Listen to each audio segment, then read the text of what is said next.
Okay. Here she is, Gwen Tolbart. Gwen, long time. I mean, Gwen, how many years at Fox 5 have you been there? Oh my goodness. This past August of 2021, 19 years. I can't believe it. It's like it just went Gwen. by so fast. I know. I have to really embrace it though. You know, um, thank goodness, the managers, my viewers have, welcomed me so much and like what I do. So hey, yeah, I don't mind sticking around. I was going to say you're a fan favorite and you have an incredible career, and this is really fun for me because I love kind of peeling back the curtain and getting to know what Gwen does when she's not working and all your amazing life. So let's start at the beginning. You're actually from Canada, right? You grew up in Canada? A third generation born, actually. Grandparents, parents, and myself all born in Canada. Yes. Okay, and were Um, you born in Quebec? Where in Canada? I was born in Montreal. My Montreal. parents and grandparents were born in Nova Scotia and Nouvelle-Écosse, and they met in Montreal, and hence I arrived. So it's just that's home. That's home. I went to school for a time in Nova Scotia, but I also went to school in Montreal, and that's the homeland, That north. is the homeland. Wow. And okay, tell me what it was like growing up. Are you an only child or do you have siblings? I am an only child, but listen to this, always embraced by my aunts and uncles. On my father's side, I have one first cousin. He had two sisters, only one child. On my mother's side, she had nine siblings. I have 26 first cousins. So that family reunion means you need to rent a huge hall, while as on the other side, it's like sit around the card table. Yeah. And I'm sure, were you very close to your cousins growing up? That's almost like siblings, really. You're absolutely right, and embraced, at the same by my aunts and my uncles. So yes, my cousins were like brothers and sisters. I mean, I learned how to fight, I learned how to share, I learned how to hide my Halloween candy from the oldest ones. All of those things. Yes, definitely, like brothers and sisters. So, what was Gwen like growing up? Were you like a very studious student? Were you rebellious? I love that you're very close with your mother. I am too. I know you two are like best friends. Yes. So were you always like that? Give us a little peek of like what it was like growing up. Yes, I've always been very close to my mother. And, my mom is my ride or die. Like she is absolutely the Thelma and Louise of our relationship. We're like that. When I was a teenager in Montreal, going to college and that, we would all be kind of sitting around on the doorstep, and my mom would come out and she'd say, "What are you guys doing? Nothing. You want to have a party? Get on the phone. I'll do the cooking." So my Oh, house wow. became the hangout house in the kitchen. And the best thing about that was when I moved away, I never worried about my mom because my friends were always still in her kitchen. It was always like just a phone call. Mom needs this. They were there. They were there. So she was just one of those people that, we were just always had this great relationship. And then for a while when I was living in Nova Scotia, I lived with my aunt for a while. My parents were in Montreal. My mother wanted me to go to school in the small town and kind of learn those values. Best ever in Middleton, Nova Scotia, where, family values were just like amazing. You'd come downstairs on Valentine's Day and the house would be fully decorated. You'd Mm. come, home from school on St. Patrick's Day and the house would be fully decorated. And it was just one of those things that was great. And, my aunts were people who always, embraced, the community a lot. So it was just one of those childhoods that I had the best of both worlds, small town, big city, so that there was never, a gap in between. I had friends everywhere. And Yeah. so for me, I just always say my childhood was the best ever. I guess. Oh my Lord. It must have been hard to come to the United States. I mean, it must have been like, what a change. Okay, before that, because you had quite a career in Texas, so I want to talk about that. But Yes. what did your parents do growing up? Were they at all in entertainment or broadcasting or radio? What did they do? Because I always find it interesting on these interviews how people got into TV. 'Cause most people's parents had Right. nothing to do with television. But what about yours? Well, here's something interesting, a little side note, and not knowing where I was going to end up as a career. in high school, I actually was part of the high school radio show, not even thinking media was going to be what I did. I was really active in sports, and I was on student congress. I was in the carnival committee. I mean, you name it, I was on every committee. There was like, nonstop. And then, my parents, my dad, for a while, he worked for the railroad, and then he also was a school bus driver for a while, but he was one of the porters that worked on the trains. And then my mom, she used to do home care. And, she used to do like home care nursing, that kind of thing, Yep. and housekeeping. And my mother was also a professional photographer. So she used to always do a lot of photography. But my father's sister was a professional singer, and she used to entertain, and she would be like the opening act for some of the big names that would come to Montreal. And back in the heyday, she had her own radio show. She also had her own musical group. She was like amazing. Okay, And up until she Gwen, passed away, what was her music was name? always in the forefront. Her name was Kay Lucas. Kay Lucas. And who was the biggest act that she opened for? She would open for, like, I remember her and Engelbert Humperdinck were like very, very good friends. And that was like one of the people that would always call her and say hello whenever he was in town. And if any of the big acts, like, James Brown, or, any of the big Wow. Motown acts, or anybody, Supremes, any of those people would come to local nightclubs, my aunt would be the opening act for them. And I've got wonderful performance photographs of her. I mean, she just was stunning, absolutely stunning.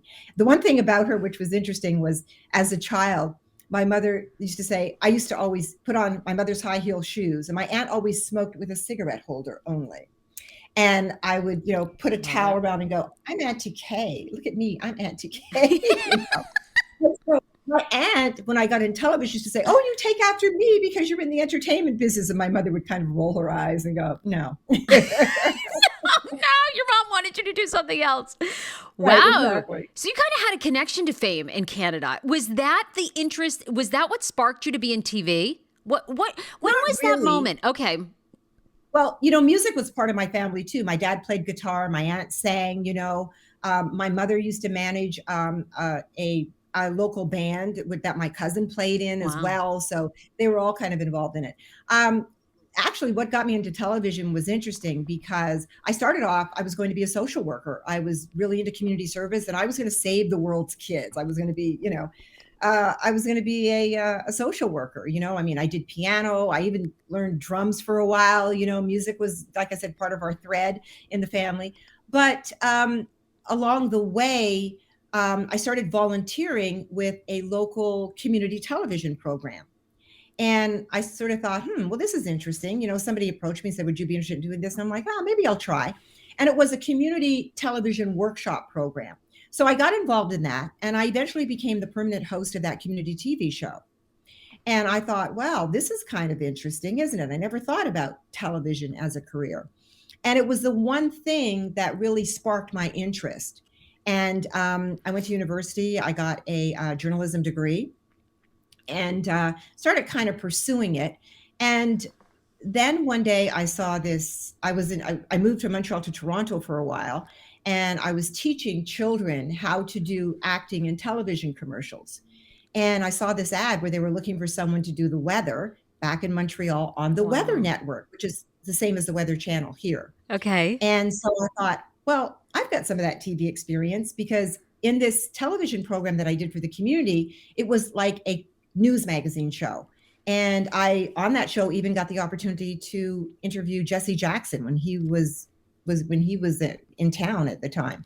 So that was interesting for me. And so I thought, well, I can do the camera thing. I don't know a whole lot about weather. Let me see what happens. So I ended up being one of 300 applicants and one of 3 that was chosen. And Wow. so they said, we will give you an education in meteorology. And I'm like, done. So off I went. Oh my And gosh. I worked there for a few years.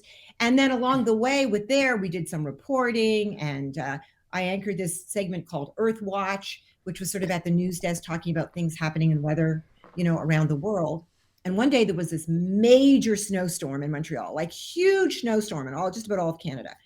And so the local newspaper said, we need to talk to somebody who knows about this and maybe been out in the elements.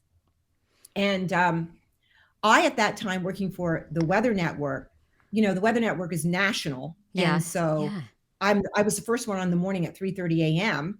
And so they called there and they asked who, and they said, Gwen. So they did this newspaper story about me. And the number one station in the city, CTV station, said, we've never heard of you, and called up and said, hey, we're looking for somebody over here. Well, on the backstory of that, Sarah, is that the Weather Network was done in both French and English in Montreal. So when the French segment was on, when they were doing theirs, the English was in commercial and vice versa, same studio. But the French was only shown in the province of Quebec. The English was shown everywhere except the province of Quebec. Okay. So nobody in Montreal saw me on television unless they left the province. So if they were in any other part of Canada, they knew I was doing TV. But if they were in Montreal, my friends would say, what are you doing? I'm on the Weather Network. Well, I never see you. Well, you have to leave town to see me. Oh my So God. that's why the station didn't know I existed. So Wow. what happened then was they approached me about working on their 6 and 11 o'clock news, doing weather, helping on the weekend shift and filling in.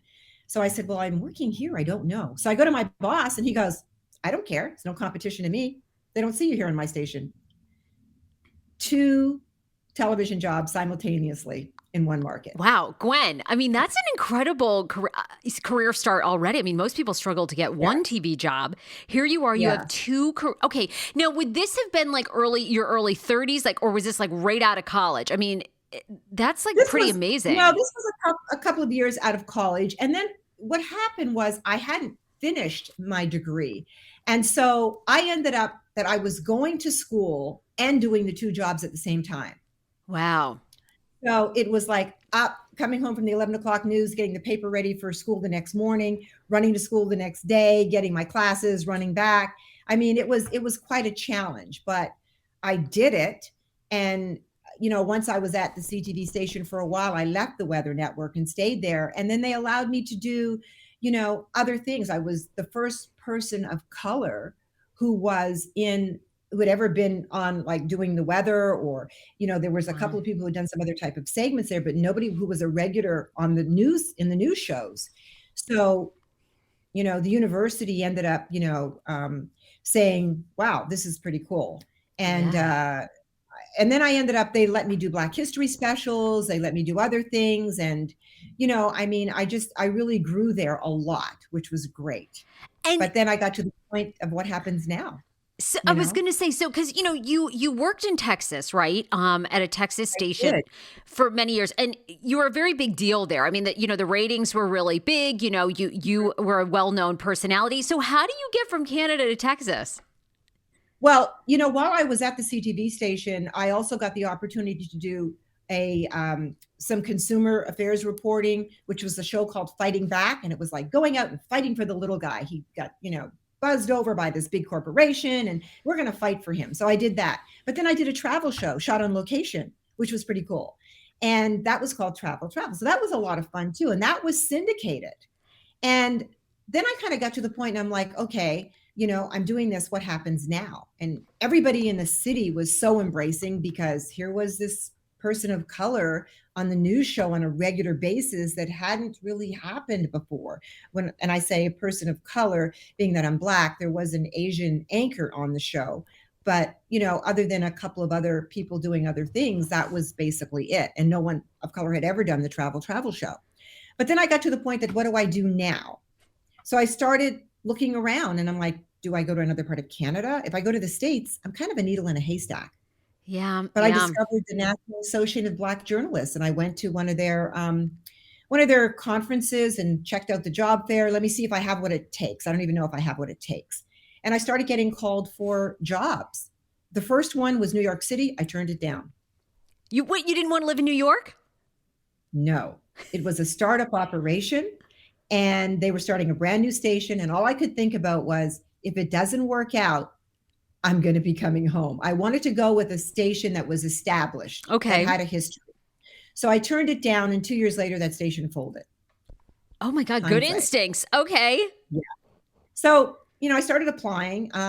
I got offered a job in Philly, and then that didn't work out because somebody from the competing station left, and they said, "This is a well-known name. We have to grab that person." I'm like, "That's fine." And then I got offered the job in Dallas, and so I'd been sending out tapes and resumes and things like that. And then Dallas came through, and Dallas was amazing for my career because not only do weather, but I ended up doing a live audience talk show and feature reporting. Oh my God. Gwen, what was your talk show called? That must have been amazing. Positively Texas. Positively Texas. And what would you do? Interview people. I remember we interviewed John Walsh. I mean, that was really kind of cool. Charlton Heston, I remember, was there. Anybody who was in town. Wow. And that was fun. That was a great experience. That was fun. So how many years are you in Texas before you come to DC? 5 years. Okay, 5 years. And then you come here. Did you have a stop in between, or you come to Fox 5 from? No. Wow. I actually got approached by WJLA first. They brought me in for an interview. A week later, Fox 5 brought me in for an interview and said, "So I hear you interviewed over at Channel 7." I was like, yeah, I did. Yeah. And I got offered both jobs at the same time. Wow. What was it about Fox 5 that was your choice? To be honest, I had just left the morning shift, and I said to my agent, "I don't want mornings unless I absolutely have to." And Channel 7 wanted me for mornings. Doug Hill, so sorry that we've just lost him. I know. Doug Rest Hill, in peace. Longtime, DC meteorologist for people that don't know. Very legendary. Yes. Right. And Doug said, "We've been watching you for the past few months and we want you." And, I was like, "Oh, mornings," and then Fox 5 called and I said, So, both offers, and I went with Fox 5. And here 19 you years are. later, Yeah, it was good choice. yes. Let's talk about all the philanthropic work you do. I mean, I read, anytime I read about you, oh my gosh, you help young women of color, you mentor them. You've been honored by former President Barack Obama. You have, you introduced a group of girls to Coretta Scott King. You have probably, how much, this is kind of a very out there question, so feel free to say no. But how much money do you think you have raised for organizations in your career? It has to be hundreds of thousands of dollars. It is hundreds of thousands of dollars. And with one organization alone, which was Our House, that I sat on their board of directors here in Olney for 14 years and took over their entire fundraising campaign to build a new building, I helped get that building up. And I want to say, and may he rest in peace, I approached Colin Powell and got him to be my honorary chair for my fundraisers that I did for more than 3 to 4 years. He agreed every single year.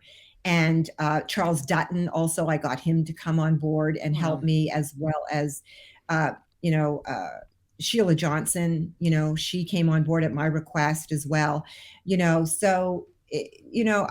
That's just part of my heart. My family was a family that always did community service, always took other people's kids in, always helped a neighbor. I remember once waking up in the middle of the night to these cold feet in my bed. And I'm saying, "Who's in my bed?" And these 3 or 4 little kids were in my bed, and I screamed, "Mom!" And she goes, "Look, there was a fire down the street. I grabbed the kids and brought them home. You've got the biggest bed in the house. Be quiet." Oh my God, Gwen. Well, that's what I wondered, who inspired you. But it sounds like your parents, it sounds like your family in general. They were my whole family. They've always been people who gave back to others, who always did community service. That's why when I said I started out to be a social worker, it was like second nature, But I realized as I got into media that this was a way to help me reach more people and maybe give a bigger voice to those causes than if I had been a social worker. And so I've always done that. I did it in Montreal with the young girls. I ended up becoming, when I was on CTV in Montreal, somebody that everybody was really looking up to, more so because of everything I was doing and the impact I had, and as a role model. So I just approached one of the local high schools in the neighborhood and I said, "Listen, I want 5 girls that are always in the principal's office." And I said, "I want them between 13 and 15, because that's the age where they can have some direction and I can kind of lead them maybe down a path." And so with their parents' permission, I took them on. I called the group Positive Images. And I took those girls under my wing and I mentored them for roughly maybe about 4 or 5 years or so. And we did everything, even to Wow. the point of going to a fancy restaurant, learning what, table setting. And they said, why do we need to know that? And I said, because I always want you to be a leader, not a follower, because you never know if you're following who's going to make the mistake. You're going to be the leader. And we did everything. They kept a journal. I Wow. took them to, I took them to the symphony. I took them out of the inner city, and I took them into an environment that they, maybe not have had an opportunity to have their eyes open to before. And when I heard Coretta Scott King was coming to Montreal to speak, I wrote her. And I told her that I'm trying to influence and mentoring these young girls. And I said, when you're coming, is there any chance we could meet you? And she said, absolutely. So I had the girls read her biography before. Then we went and heard her speak. And then we met her, and we got a photograph taken with her. I put it on t-shirts for the girls, had a poster made for the girls. And I told them, you're only going to really appreciate this probably when you're about 18. Yeah, sure. Right, right. At that age, it's like, okay, fine, but yes, Yeah, as you get exactly. older, you realize what an incredible honor that is. Exactly. And Wow. and it always resonates with me because she said, you're so lucky to have Gwen. And I thought, oh my gosh. And my thing to the girls was always, whenever you go to do something, before you make that decision, just pretend I'm sitting on your shoulder and say, what would Gwen say if I did this? Because it only Hmm. takes 2 seconds to make the wrong decision and 2 seconds to correct it and make the right one. And we did all kinds of things. I remember one year at Christmas, I said, let's go buy a bunch of Christmas gifts. And went and bought a bunch of Christmas gifts, went back to my house. I said, we're going to wrap them all. And they said, oh, great. These are for us. We're going to put them in a box, got in the car. I took them to a homeless women's shelter. And then, what are we doing here? I said, you're going to share and you're going to learn about that. I, You know, they they wow. did a whole thing about guessing the amount of candy in a jar at school. And I said, each of you are going to have a role. So you decide who's going to be the accountant, who's going to be the promotion person, who's going to do whatever. And they set it all up and they did it. And they were like, we're from Positive Images. We're so proud and everything. And then they raised all this money. And then they're My like, what are we gosh. going to do with the money? So we're going to donate it back to the school. So you tell me where in the school you want to donate that money to. They must have hated that. I would have been like, Gwen, I've done all this It's, work. I want to go buy a pair of everything, shoes. everything was a lesson. Everything was a lesson. Gwen, And this is it was what a life, what a career. I mean, of all these organizations and honors, what is a story? What is one that stands out in your mind? I don't know if it was being honored by President Obama. What was the moment that you really just let yourself I guess just so proud of yourself for everything that you've done? Which one stands out? Is there one? I have to say, when I was in Texas, I got honored by the governor of Texas. I was named a woman of distinction. The Canadian government has, here we have Congress, there they have Parliament. Then they have the Nova Scotia House of Assembly, which is like so the Nova Scotia House of Assembly, recognized me, and the Canadian government recognized me. The award from President Obama, Lifetime Achievement Award for community service, came from all my years, as well as, what I did with our house. I've worked with homeless women's groups. I've worked with the March of Dimes, Juvenile Diabetes. I mean, all those organizations. But for me, the honors that I have gotten, I have embraced them because it gives me an opportunity to draw attention to the need that's out there for other people to step on board and Yeah. do something. That's what it is for me. Gwen, what do you want people to know about that maybe they don't about the work that you do, whether it's with young girls or homeless women? Because I think lots of times people think, oh, Americans, very generous. They give a lot. If you look around, there's plenty of help. I mean, so what do you want people to know, since you really work in those fields of people that are really in need, that maybe people don't think about? I think that what people have to understand is it doesn't take much. Mm. For example, one day I took that particular group of girls out. And I mean, when I was in Dallas, I set up with a professional women's business organization. And together we set up a mentoring program for single teen moms. And we paired them like with female lawyers, with judges, with business women, and that kind of thing. And, for the guidance and for the mentorship. And, it doesn't take much. I took the girls out once, and we're all sitting around having lunch. And I reached in my bag and I gave them each a little mirror with their name on it. And they went crazy. And a God. guy walked over to me from another table. He said, those girls are so happy. What did you do? I said, I just gave them a little gift that was personalized. And he said, look at that joy. And I'm saying, because it doesn't take much. It Wow. doesn't take much to bring a smile to a child's face. It That's doesn't amazing. take Yeah. much to make a difference in a person's life, except maybe a little bit of your time. It doesn't always have to be financial. You know, it's amazing how much a few minutes of your time can make that difference. One of the girls that I mentored during that time went on to start a mentorship program when she got out of school for other young girls in her neighborhood, you know. Wow. And so it's it's just one of those things that you never know the impact you have on somebody and where they're going to take what you give to them, and it doesn't always have to be financial. Oh, that's so good, Gwen. We're kind of ending our interviews with some rapid fire. So just some rapid fire questions. What would you Okay. be doing if you weren't a meteorologist? One of the things I would be doing is what I do when I'm not on camera at Fox 5 is I have joined up with two other friends and we have started a film production company to tell Oh, stories, to tell those unknown stories that are out there that are not getting a voice. And so I would be doing something creative. I'm a very creative person. I love being creative. And that's one of the things that I would be doing. Gwen, what is the favorite thing that you and your mom like to do together? Oh my goodness. You name it, we do it. Yeah, We what just, are you two girls up to? You drinking wine? Are you going to the theater? What is? Are you sitting around watching, reality shows? What do you girls do? well, we're not drinking wine because I don't drink. But Oh, my mother, she'll have her little taste once in a while, but I don't drink. We reminisce, talk about family, we go through photographs, old photographs a lot, do those kinds of things. We go shopping, go for a ride. I mean, we just enjoy each other as much as possible. And I'm going to be able to see her around the holidays. I can't wait to get there. I know. I think I had heard, hasn't it? I think I saw on your Facebook it had been, how long has it been? You've seen your mother, right? Or is this going to be the first time? I saw her in October, but Oh, good. COVID, the border was closed up until September of this year. So 21 months went by, almost 2 years before I was able to see and hug my mom. Oh my That was God. so difficult. I Everybody knows at work how difficult that was for me and in my friendship circle. Oh my Yes. gosh. Yeah, 100%. Gwen, what's your favorite, I guess like other hobby outside of filmmaking, outside, all the work you do? I mean, do you love to go to nice dinners? Are you a traveler? What's kind of your favorite hobby? Well, I love to travel, and that's one of the things that's been kind of a downer too, because every year I've taken my mother somewhere. I've taken her to Paris, I've taken her to London. She's been in Kensington Palace. I mean, we've gone on a cruise. We've gone, over to the Caribbean. I mean, I love. I've been myself to Egypt. I've been to Italy. Like I love it. Standing in the pyramids and those kinds of things. I love to travel. I write. I love to write. I also do professional motivational speaking. And I'm part of the National Speakers Association. And a little bit of brag here. A few years back, I was first runner-up for keynote in the USA. So, I and I do motivational speaking, just in case you're wondering. I do motivational speaking mainly, Gwen, I But got to yeah, I get love more jobs. You're amazing.